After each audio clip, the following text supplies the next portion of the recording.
Visiblement, ça n'a échappé à personne. RT France est financé par...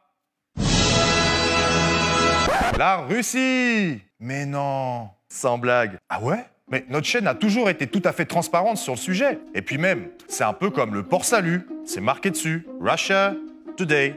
Pourtant, il y en a encore qui pensent nous atteindre en venant nous le rappeler. Parfois en plein direct. Des mesures qu'il faut, des mesures Merci judiciaires. Poutine, merci le Kremlin. Continuez. Super taf, merci. Tellement subversif. De ouf. En fait, ces personnes considèrent que si elles rappellent l'origine russe des fonds qui font fonctionner RT, toutes les informations que vous y trouverez seront automatiquement discréditées. RT, ils disent que la Terre est ronde. Oui, mais c'est financé par la Russie. Ah.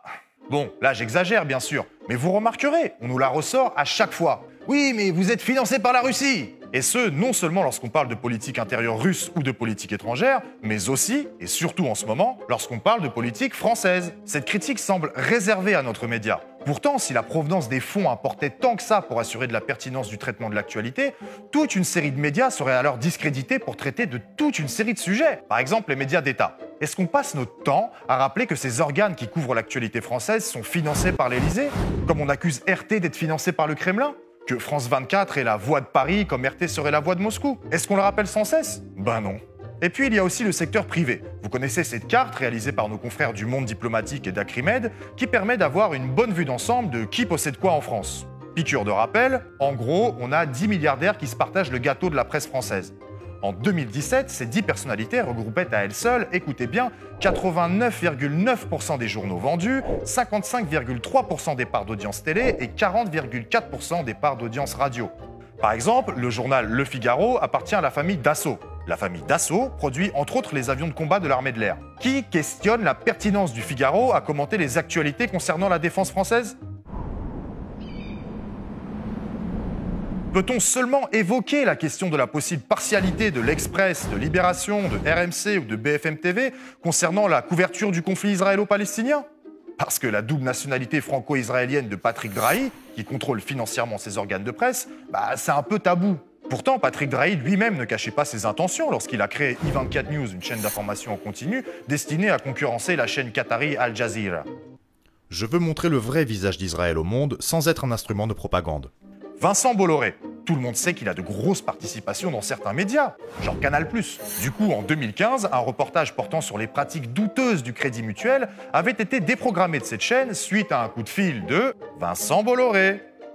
Il y a eu un coup de fil direct de Vincent Bolloré à la direction de Canal pour dire « Ce documentaire sur le Crédit Mutuel, vous me l'enlevez. Parce que Michel Lucas, le patron du Crédit Mutuel, est un proche et qu'il est monté au capital de Vivendi. » Il y a aussi TF1, possédé par la famille Bouygues. Est-ce que vous feriez confiance à cette chaîne pour vous informer sur les controversés partenariats public-privé dans la construction? Pourtant, Bouygues est un des géants du BTP. Et puis, il y a le petit nouveau de la bande, le média en ligne Brut. Plébiscité comme nous par les Gilets jaunes pour ses retransmissions en direct pendant les manifestations, il n'y a pourtant pas grand monde pour venir s'intéresser à ses financements. Au contraire de ce qui est fait pour RT France. Fondé par Guillaume Lacroix et l'ancien producteur de Feu le Grand Journal Renaud Levanquim, le média a levé l'année dernière 10 millions d'euros, notamment auprès de Xavier Niel, qui est un grand ami de...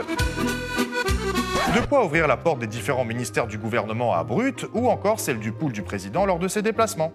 Normal. On aurait aussi pu attendre de Brut, média très progressiste, une couverture des accusations d'agression sexuelle visant Luc Besson. Sauf que Luc Besson fait partie des actionnaires de ce média. Alors certes, la question du porte-monnaie est primordiale lorsqu'il s'agit d'aborder la question des médias, mais elle n'est pas l'alpha et l'oméga de l'analyse critique médiatique. L'important, c'est que l'offre puisse être suffisamment importante pour que le public puisse lui-même évaluer, croiser et comparer les différentes sources d'information. Car avant toute chose, un arbre se juge par ses fruits.